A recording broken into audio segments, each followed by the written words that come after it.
Ça y est les gars. On a fait l'essai de la bête dans des conditions pas du tout idéales pour le réglage que j'avais fait. J'ai fait des réglages qui étaient idéaux pour un parking sale et poussiéreux. Et c'est là aussi que je comptais aller en premier. Finalement, on s'est retrouvé dans un endroit que je pensais pas être si violent que ça, qui était quand même trop violent. Ensuite, on est allé dans le pré qui était défoncé près de la flotte, vous savez, notre spot habituel. Et là aussi, les suspensions étaient un peu réglées trop dures, donc je fais quelques tours sur le parking, là ça allait mieux. On a donc modifié un peu le setup. Alors, je pense sérieusement pour les conditions de terrain que j'aurais dû installer les ressorts souples, mais aussi évidemment soit les pistons avec plus de trous, soit de l'huile plus fluide, hein, parce que sinon ça ne va pas. On a donc laissé les ressorts durs. On a passé les amortisseurs arrière position haute. À l'avant, on les a laissés parce que de toute façon c'est à fond, et du coup le véhicule prend encore un petit centimètre de garde au sol, mais reste à plat en roulant. On a un léger squat, mais pas trop. Et par contre, ça va forcément lever du nez, mais c'est ce que je veux parce que j'ai pas assez d'angle d'attaque. C'est tout le problème d'une voiture de rallye, hein, dans le TT en RC. J'ai coupé la lèvre inférieure ici, et avec la suspension qui peut monter bien à fond comme ça, on devrait avoir un angle d'attaque plus correct quand on arrive sur certaines portions du terrain. Comme dit, j'ai bien peur que la suspension reste un peu ferme. Ces pneus sont très glissants dans le sable de la terre. Donc pour aller par exemple au pump track, on était en Allemagne avec Gusti, ça va être un peu compliqué aussi. L'idéal, ça serait sûrement les pneus genre Obitech à crampons là. Pourquoi les Obitech? Parce qu'ils ne sont pas aussi grands que les autres. Parce que évidemment, je dis Akamoto, mais ça va faire un peu grand, tu vois. Donc il faudrait trouver ce qui va bien. J'ai aussi modifié la position des biellettes pour le roulis, parce que pour l'instant on était vraiment sur réglage parking, donc les biellettes en bas pour descendre la hauteur de roulis. Là on a tout mis au max, justement pour le terrain un peu plus défoncé et glissant, pour voir si on peut récupérer un peu sur le trop de glisse de l'arrière. Sur un terrain très glissant, le diff avant aussi est bien sûr un peu trop dur. Vous voyez, dès que je freine, on s'ouvre légèrement.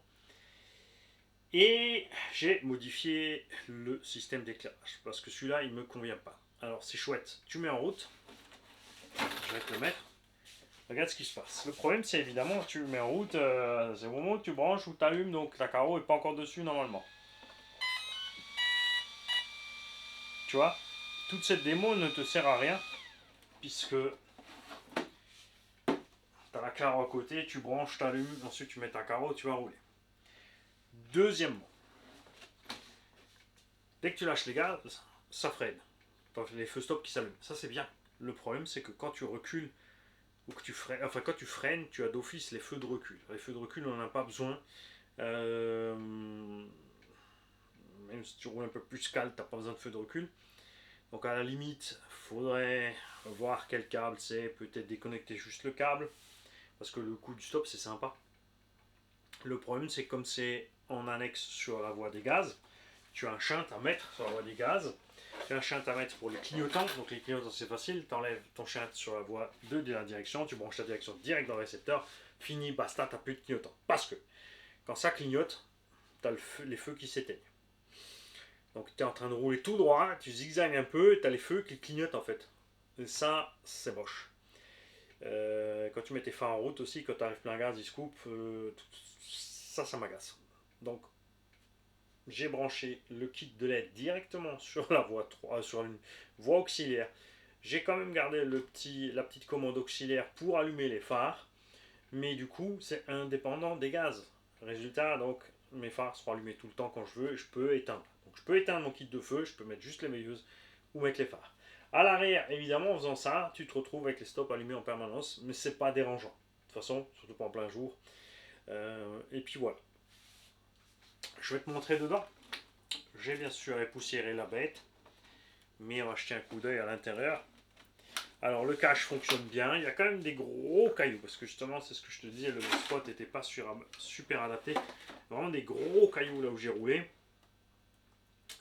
Et c'est là que tu vois la bonne qualité de la carrosserie et de la peinture. C'est qu'on a mitraillé, mais on n'a pas encore, tu vois pas encore à travers. Donc ils ont mis la dose sur la peinture et elle résiste bien. Parce que la vidéo arrive ou elle est déjà en route. Ou si j'ai le temps, je te mixerai quelques scènes là-dedans maintenant. Des gros tonneaux, des crashs sur l'avant, sur l'arrière, tout ce que tu veux. C'est la première de la série. Bon, on sait bien sûr que c'est la base du K2, on sait que c'est solide, mais il y en a qui ont eu peur que j'allais tester ça que sur le goudron. C'est ce que je leur ai fait croire aussi. Mais non, on va la rouler ou Ali. Au pire, quand la carrosse sera flinguée, on en prendra une autre chez Stéphane. En coupant ici, on gagne un petit centimètre, tu vois. En plus, c'est juste bien un ras avec le truc. Il était juste sur le pare-choc devant. Puisque celui-là est plus haut que ce qui se fait en GT standard 1. Je vais juste en profiter 2 secondes pour remettre un tout petit peu de tarage devant. J'en ai enlevé trop. Ça ne me plaît pas comment ça se tient. À l'arrière, ça sera peut-être trop haut. On va voir. Alors évidemment, dans le sable, ça posera pas de problème parce que ça va glisser. Dans l'herbe, à voir. Il y a quand même pas mal d'accroches. Et là aussi, tu vois, ce que je voulais te dire, c'est que les spots, là, actuellement, l'herbe est en train de pousser. Comme l'herbe pousse, et ben, tu ne peux pas profiter de ce genre de caisse. C'est à ce moment-là qu'on sort les X-Max et les grosses caisses, le Max Slash et compagnie, parce que justement, les terrains sont comme ça, ou à la limite, les Monster 1.8. Je vais rapidement te mettre ça en route. J'ai trouvé la raison du XC qui bip et qui trouve pas son neutre. Il faut allumer le Mario d'abord, la radio après. C'est assez inhabituel, mais là tu vois, ça prend direct. Si je le fais de l'autre sens, de temps en temps il fait bip bip bip bip, parce que ça n'a pas initialisé entre les deux. D'accord. On a laissé 8.4 sur la direction. Bon, maintenant je vais pas brancher les feux.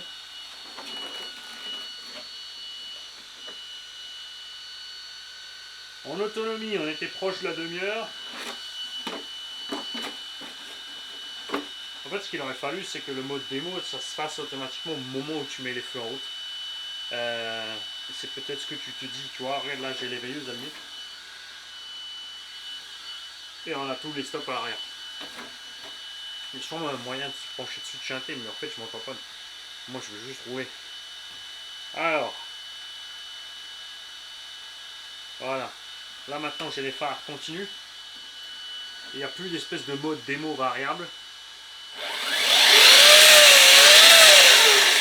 Mes phares, ils restent allumés tout le temps. Ok. Le variateur initialisé comme ça aussi, du coup, a des freins plus doux, parce que ça en roulant, c'est un peu trop balèze. De toute façon, je peux réduire ici. Et je peux tout éteindre. Voilà, j'ai tout éteint. Mais quand je rallume, ça ne se rallume pas en mode démo. Enfin, en mode, tiens, je viens de démarrer la caisse. Tu n'as pas d'espèce d'effet de clignotant là. Tu vois, ça s'allume direct. Ça, c'est un peu dommage. Voilà. Les clignotants, honnêtement, bon bah ça va, c'est vite débranché, c'est pas un problème, mais c'est chiant parce que ça éteint le feu d'un côté quand ça clignote, et que en rallye personne ne met son clignotant de toute façon. Alors c'est bien, ils ont chargé la petite bête, ils ont peut-être fait un peu trop complexe. Alors c'est tout simplement le module qui est utilisé aussi dans les cross RC et autres. Hein. C'est le module pour les SKE. Mais moi j'aime pas, comme dit, quand tu es sur ta ligne droite et que tu as tes feux qui s'éteignent, qui s'allument.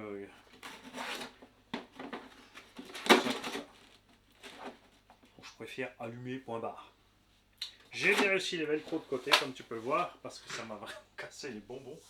Quand tu mets les trucs en place, à chaque fois tu es obligé de te battre avec les velcro. Moitié du temps ils se décollent. Il y a moyen de bien les faire tenir, hein, je ne sais pas. Je suis juste pas assez appliqué. Au niveau de la température à l'intérieur, on est resté tranquille aussi. C'est ça que je voulais faire. Ah, j'ai laissé le téléphone en haut. Bon, tant pis. On le fera sur le terrain. Je voulais avec vous lire le data logger. On check un petit peu les températures du vario. Et je vous confirme aussi, vous verrez sur la fin du run, peut-être c'est dessus encore avant que la caméra coupe, que j'avais un doute si ça coupait parce que quelque chose était chaud, mais au toucher c'était bon. Mais c'est précisément ce qu'a eu un abonné, c'est-à-dire que Il a dit le machin s'est coupé parce qu'il disait trop chaud, alors qu'à aucun moment il n'était trop chaud, réellement, puisque ce variateur, on ne peut pas lui régler sa temp. Et là, je voulais vérifier cette histoire en fait au niveau du data logger, ce qu'il a enregistré sur les températures. Le ventilateur aussi sur ce Vario est bloqué en actif, c'est-à-dire qu'il s'engage que quand le ventilo souffle, que le Vario est assez chaud. Je l'ai branché directement sur le récepteur. Le Vario ne détecte pas, contrairement au B-Wing, qui lui manque son ventilo et il ne se met pas en sécu. Et j'en ai profité pour mettre un ventilo un peu plus balèze. Tout est embarqué, l'été arrive. Donc je préfère avoir trop de ventiles que pas assez. En tout cas au niveau du moteur on était tiède alors que tout est fermé. Et au niveau du Vario c'est pareil. À l'arrière tu vois on est vraiment là, on est encore plus haut qu'avant. On a pris encore un petit centimètre de garde au sol.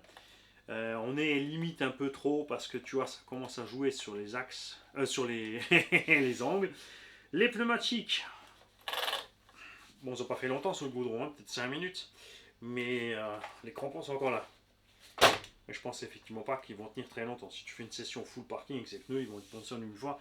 Là, il faudra clairement monter des pneus type piste et faire les réglages bien évidemment de l'engin en conséquence. Là, j'ai fait un réglage un peu mixte pour terrain accidenté, parking sale et glissant. Je ne suis pas allé sur vraiment réglage parking, je ne suis pas allé sur réglage vraiment tout terrain avec ces ressorts. Même si ça a l'air souple, là, c'était un peu trop dur dans le TT. Vous allez le voir de toute façon. Hein. Ça l'a envoyé valdinguer 2-3 fois. La pauvre. Mani, le câble des feux, tu vois, ça c'est l'autre truc qui me gave avec l'escale.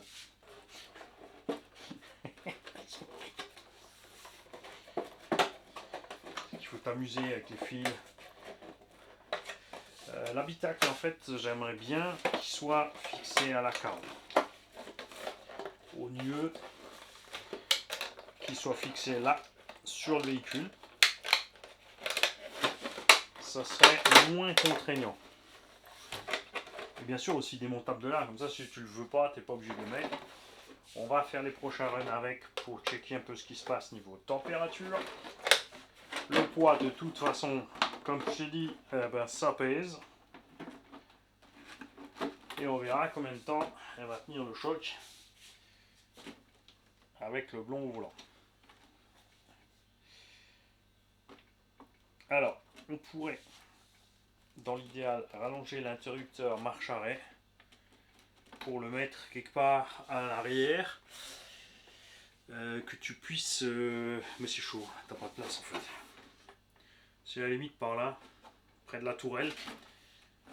Mais genre, c'est quand t'allumes, t'as ton mode démo, faut que ce soit à distance. Si tu veux profiter du truc classe Porsche, des petites LED qui défilent, il faudrait que ce soit à distance. Mais c'est pas faisable. On peut pas tout avoir non plus, hein.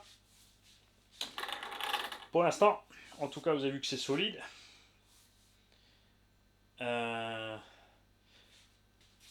Sur le pump track, en Allemagne, va y avoir un problème, c'est l'écart entre les bosses. Va vraiment falloir y aller tout doucement sur les whoops.